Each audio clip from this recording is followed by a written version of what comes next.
Vlado Kreslin in tista črna kitara na Robinu in v naši akciji Brez tebe ni mene. Dobro jutro vsem, ki ste v naši družbi.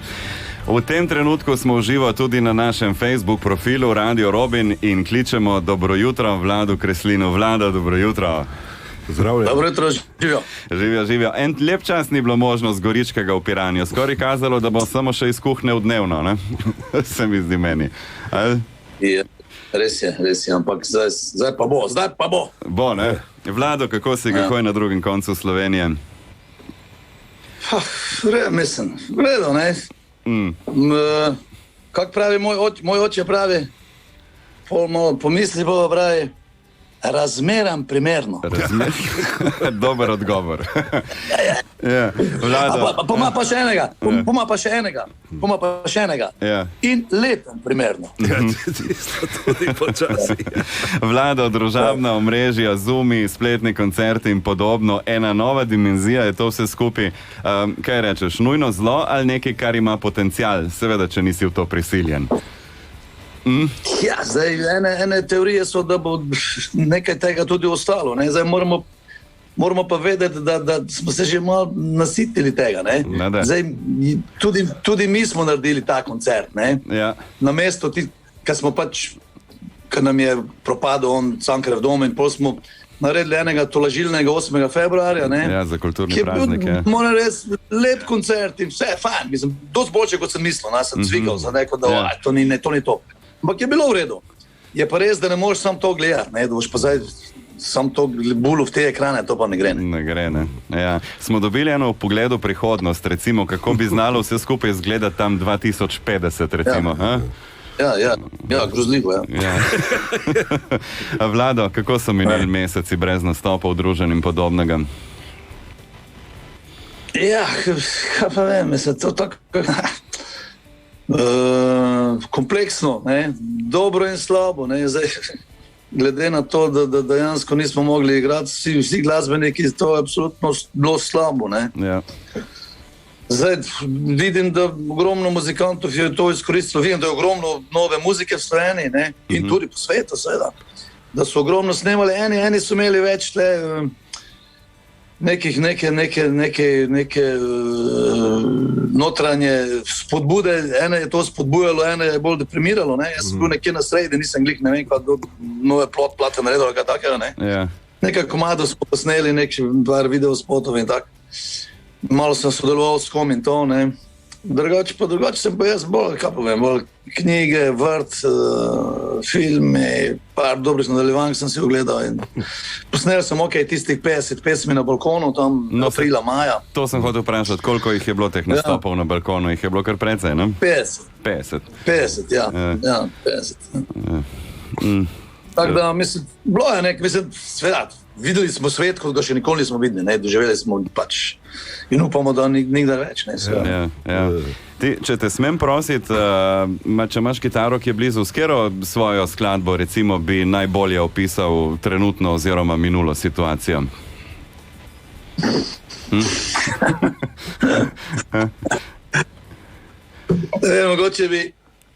Mogoče bi, ker sem videl pri tistih 50-ih, ne? Ja, na balkonu. Ja, na balkonu, da vse se to, v bistvu sem začel bolj iz šale, ne? Ampak pa sem videl, da je dobilo neko težo glih zaradi tega, ker smo vsi rabili neko spodbudo, ker smo vsi rabili neki optimizem, ker smo, to je, ne, če si slave volal, kaj pa je zem, pa sreče še enega, da je dobre, pol še tebe za sabo malo potegne, ne? Tako da sem gotovo, da treba širiti pozitivo, koliko se pač da, ne? In mogoče ta bila, ne? Povej pesem o življenju in preširane zveri, povej mi še o grebene, srca nam pomladi.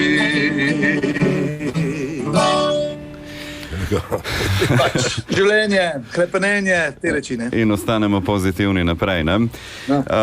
Vlado Kreslin je današnji glasbeni gost v naši akciji Brez tebe ni mene. Zdaj je čas, da se spomnimo tudi njegovega nastopa z Reunionom tukaj v Novi Gorici. Jaz predlagam, da zavrtimo tale video posnetek, potem pa Vlado Kreslin klepetamo naprej. Ne pravi veliko, da se še ne da ni, da naj bo tiho, ker večina še spi. Zdaj bomo mi prižgali dan, če ptice letijo na našo stran.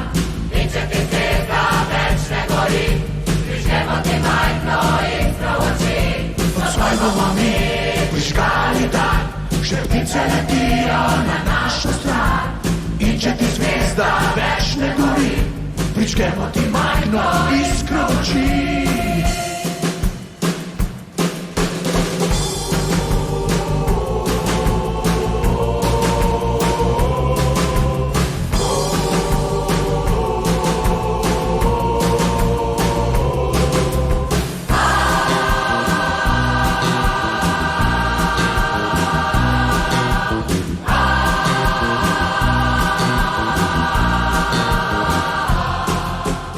You say I took my love in vain, but I don't know the name.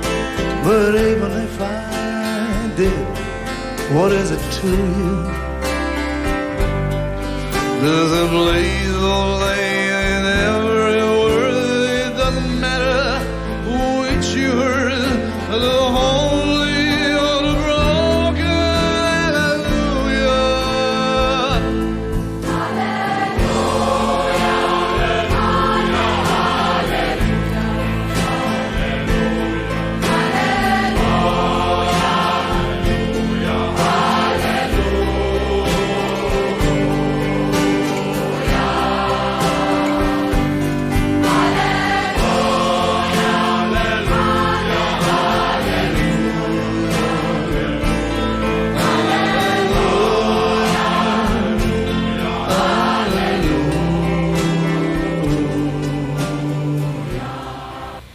Vlado, obudilo kaj spominov? Ja, seveda. Kako je izgledalo, mislim, tu je najštevilčnejši zbor, ki ga imamo tu na Goriškem, oziroma severno-primorsko, sem vešen, v narekovajih 100 in več verjetno back vokalistov, pa to tudi ni bil edini nastop, tako da sklepam, da ti je bilo všeč prepeva z njimi. Ja, to je, sej to verjetno vsi čutimo en srh, kot takšen korpus različnih glasov, različnih frekvenc, različnih duš, različnih človeških usod, ki tam stoji za poje skupaj, ne. To te kar spreleti, mislim, ne. To je več kot samo muzika, ne. In celo več, ne, če je muzika že ogromno, ne. Zmeraj mi je bilo prekrasno, mislim, najprej, ko sem jih spoznal sem jih na zelo nenavaden način, ne. Ko so imeli en proslavo za gospod zborovodkinjo in pol prišel in sem imel špil nekje, kjer sem imel Vajdošni tam, ja, to nekje. In je prišel po mene Andrej, je rekel, da je ta proslava za njo, če prijem na brzini, če prijem pred svojim nastopom tja in eno zapojem kot presenečenje, ne.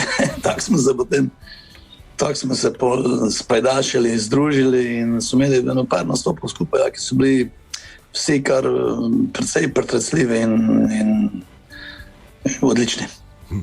No, ni pa Reunion edina večja zasedba, s katero si kar nekaj je bilo skozi kariero. No, en lep del glasbene poti je zagotovo zaznamovalo sodelovanje z Beltinško bando, ki pomeni tudi vključevanje ljudske oziroma etno glasbe. Je to bila modna muha, vključevanje etno glasbe, mislim, v tvoje sodobno ustvarjanje, ali se ti zdi, da je pomembno, da se vključuje več ljudske? Pa modna muha verjetno še ni mogla biti, ker sem jaz začel z njimi tam konc 80-ih, ne. Mogoče še pred tem velikim boomom tega world music trenda, kako bi rekel, ne.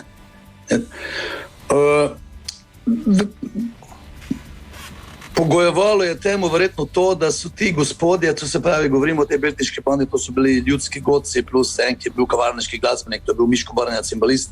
Oni so bili v glavnem iz Beltinec, razen Miško, ki je bil iz Murske Sobote, tam poleg Murske. In ker so oni igrali že v gostilni mojega deda, to je pa tista gostilna, o kateri govori tista skladba Za kartano uro, kjer je moj ded zakartal svojo uro. Ja. To je skladba, ki povezuje vaše kraje s Soško fronto, z Prekmorjem. Vse je povezano. Oni so igrali med vojno, v bistvu je Jožek že takrat igral, ko je moj dedek zakartal tisto ure, on že igral tam v tisti gostilni. To je leta 20, neverjetno. 22 tam nekje. In nekje je bilo normalno, da bom prej z njimi zaigral. Seveda, ko smo zaigrali na nekem pikniku, pol mi je nekako zlezel to pod kožo. Oni so mi zlezli pod kožo, prvo moram reči.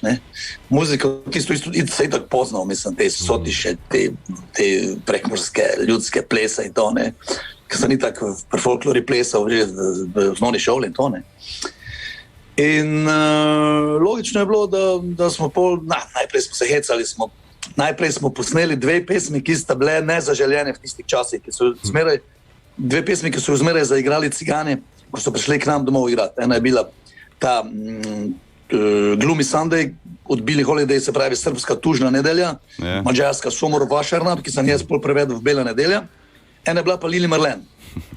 To se v 80-ih še kao ni smelo in to In ko smo šli z njimi v studio, smo najprej ti 2 posneli. In potem sem mislil, da je to malo tako, da mi hecamo, ampak ko sem poslušal in sem videl, da je to v bistvu resna muzika, da resni ljudje lahko delajo resno muziko. In sem njih pogledal, kako izgledajo, sem videl, da se njim lahko verjel, mislim, vsak ton. Predvsem ta kredibilnost je bila tu mislim, močna stran, da si jih videl in si rekel, wow, to so pa res pravi modeli. In igrali smo tam, v Gorici smo ogromno krat igrali. Zmeraj je bilo čudovito. Pa še ena me zanima. Vsem, ki smo jih obiskali, smo lomili škatle, kaj svetuješ mladim izvajalcem? Ti si že toliko na sceni, 50 let zdaj, 51 pravzaprav, glasbene kariere obhajaš letos. Tako piše Wikipedija. Ja, to je zdaj vprašanje, kdaj se karijera začne. Se ne rad odštevam te številke, ker nisem mi to preveč ljubo, ampak zdaj, če bi odštev 50, pol bi prišel na 70. Leta 70 smo v gimnaziji nekaj brenkali, zdaj to verjetno še ni karijera. Jaz si predstavljam, da je karijera se mogoče začela takrat, ko smo se peljali s Horizontom iz Žalca. Smo imeli špil, enega od prvih špilov, pa niti ne prvega, smo že kar enkrat špilali. In ko smo šli domov, smo se vstali v eni gostilni tam od Žalca naprej, na desno, točno vem, da smo zavili noter s kombijem in je rekel Iztok Černe, šef benda, fantje je naročil 5 golažev in 5 velikih piv in je plačal iz honorarja. To je bil prvi honorar. Zdaj verjamem, da se je takrat začela karjera. To je pa moglo biti tam nekaj 75, 74. Dobro. Se pravi, spadaš v kategorijo modrec, ampak verjetno lahko odgovor na moje vprašanje, kaj svetovati mladim izvajalcem, to trudite se, ker vam vsaj holaža in piva naplačajo za špil, ali kaj? Ja, ne vem, ne rad dajem na svete, ker tudi jaz nisem maral kakšnih pometovanj starejših, Poleg tega je zdaj čas povsem drugačen. Ampak vsekakor je nekje dobro za dušo, za tebe, da špilaš tisto muziko, ki ti je všeč, da špilaš tisto, ki je čim bliže tebi. To je sploh v življenju, da si čim bolj ti, da si čim bolj res ti. Da ne glumiš tam nekaj. Vlado, za konec, jaz upam, da se bomo res v kratkem lahko videli tudi na kakšnem velikem odru tu na našem koncu. Mislim, da tole naše sodelovanje zdaj še 2 leti predstavljamo. Upam, da pride trenutek, ko bomo rekli Vlado Kreslin na odru Radio Robin. Uživo. Absolutno ne, pa zdaj zmenjeni smo že za aprila. Sej vem, da smo zmenjeni. Naslednjega, seveda. Sej Dobro, vem, jaz sem mislil, da smo prej tudi videli. Da se mogoče kaj jeseni. Ja. Se vsemi vseeno iz vsega skupaj. Prav gotovo se bomo. Evo, Vlado, hvala lepa, ker si vzel čas za nas in ob naslednji priložnosti zopet kaj poklepetamo. Ne? Tako, lep pozdrav vsem poslušalcem in se vidimo. Srečno. Srečno. Srečno. Ja. Radio Robin uživa. Še nikoli si nismo bili tako blizu.